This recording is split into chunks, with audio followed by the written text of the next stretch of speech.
ಎಲ್ರಿಗೂ ನಮಸ್ಕಾರ. ಈ ವಿಡಿಯೋದಲ್ಲಿ ಪ್ರತಿ ತಿಂಗಳು ನಾನು ತೋರಿಸೋ ಹಾಗೆ ಜೂನ್ 2025 ನಾನು ಶೇರ್ ಮಾರ್ಕೆಟಲ್ಲಿ ಎಷ್ಟು ಪ್ರಾಫಿಟ್ ಆಗಿದೆ, ಎಷ್ಟು ಲಾಸ್ ಆಗಿದೆ ಅಂತ ಅಂದ್ಬಿಟ್ಟು ಲೈವ್ ಆಗಿ ತೋರಿಸ್ತೀನಿ. ಬನ್ನಿ ನೋಡ್ಕೊಂಡು ಬರೋಣ. June month profit and loss statement open ಮಾಡೋಣ. ಜೂನ್ 1 ಜೂನ್ 30 ವರೆಗೂ ಇಲ್ಲಿ ನೋಡ್ಬೋದು. ಜೂನ್ ಮಂತ್ ನಾನು ಮಾಡಿರೋಂಥ ಟೋಟಲ್ ಪ್ರಾಫಿಟು 1,03,000 ರುಪೀಸ್ ಆಗಿದೆ. ನಾನು ಪೇ ಮಾಡಿರೋಂಥ ಚಾರ್ಜಸ್ಸು 1,400 ರುಪೀಸ್ ಆಗಿದೆ.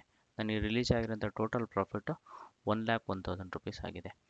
ಇಲ್ಲಿ ನೀವು ಅಬ್ಸರ್ವ್ ಮಾಡಿದ್ರಿ ಅಂತಂದರೆ ಫಸ್ಟ್ ಆನ್ ಥರ್ಡ್ ನನಗೆ 6,000 ರುಪೀಸ್ ಪ್ರಾಫಿಟ್ ಆಗಿದೆ. ಇದು ಒಂದು ಲೋ ರಿಸ್ಕ್ ಸ್ಟ್ರಾಟಜಿ.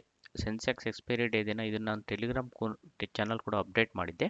ನಾನು ಟೋಟಲ್ ನಂಬರ್ ಆಫ್ ಟ್ರೇಡ್ಸ್ನ ತಗೊಂಡಿರೋದು ಅಂತಂದರೆ ಒಂದು 20 ಟ್ರೇಡ್ಸ್ ಇದೆ ಅನ್ಕೊತೀನಿ ಲಾಸ್ಟ್ ಮಂತಲ್ಲಿ. ಜಸ್ಟ್ ಇನ್ 20 ಟ್ರೇಡ್ಸಲ್ಲಿ ನನಗೆ ಟೋಟಲ್ 1,00,000 ರುಪೀಸ್ ಪ್ರಾಫಿಟ್ ಆಗಿದೆ. ಸರಿ, 24-25 ನೀವು ಅಬ್ಸರ್ವ್ ಮಾಡಿದೆ ಅಂದರೆ ನಾನು ಟೋಟಲ್ ಆಗಿರೋಂಥ 1 ಇಯರ್ ಪ್ರಾಫಿಟು 2,00,000 ರುಪೀಸ್ ಆಗಿದೆ.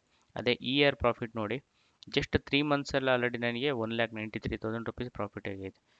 ನೀವು ಎನಿ ಟೈಮ್ ಬಂದುಬಿಟ್ಟು ನಾನು profit and last point open ಮಾಡಿ ತೋರಿಸಿ ಅಂತಂದರೆ same profit and last point ನಾನು ತೋರಿಸ್ಕೊಳಕ್ಕೆ ರೆಡಿ ಆಗಿರ್ತೀನಿ.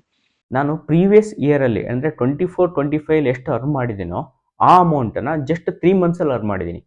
ನಾನು ಪ್ರತಿ ವಿಡಿಯೋದಲ್ಲಿ ಹೇಳೋ ರೀತಿ ಫಸ್ಟ್ ನೀವು ಪ್ರಾಫಿಟಬಲ್ ಟ್ರೇಡರ್ ಆಗಿ, ಇವನ್ ಕ್ಯಾಪಿಟಲ್ ಕಡಿಮೆ ಇರಲಿ, ಅದರಲ್ಲಿ ನೀವು ಪ್ರಾಫಿಟಬಲ್ ಆಗಿ ಹೇಗಿರೋದು ಅಂತಂದ್ಬಿಟ್ಟು ಯೋಚನೆ ಮಾಡಿ. ಆ ಪ್ರಾಫಿಟಬಲ್ ನೀವು ಆದ್ರಿ ಅಂತಂದರೆ ಆಟೋಮೆಟಿಕಾಗಿ ನಿಮ್ಮ ಕಾನ್ಫಿಡೆನ್ಸ್ ಜಾಸ್ತಿ ಆಗುತ್ತೆ.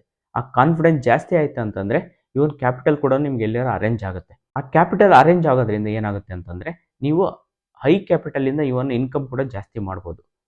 ಅದಕ್ಕೋಸ್ಕರ ಹೇಳೋದೇನು ಅಂತಂದರೆ ಡಿಸಿಪ್ಲೈನ್ ಆಗಿ ಪ್ರಾಫಿಟಬಲ್ ಟ್ರೇಡರ್ ಆಗೋದು ಹೇಗೆ ಅಂತಂದ್ಬಿಟ್ಟು ಯೋಚನೆ ಮಾಡಿ. ನಿಮಗೂ ಶೇರು ಮಾರ್ಕೆಟ್ ಬಗ್ಗೆ ಕಲಿಯೋ ಆಸಕ್ತಿ ಇತ್ತು ಅಂತಂದರೆ ಶೇರು ಮಾರ್ಕೆಟ್ ಬಗ್ಗೆ 1 ಅಥವಾ 2 ಡೇಸಲ್ಲಿ ಹೇಳ್ಕೊಡೋದಕ್ಕಾಗೋದಿಲ್ಲ.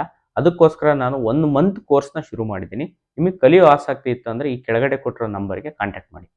ಧನ್ಯವಾದಗಳು.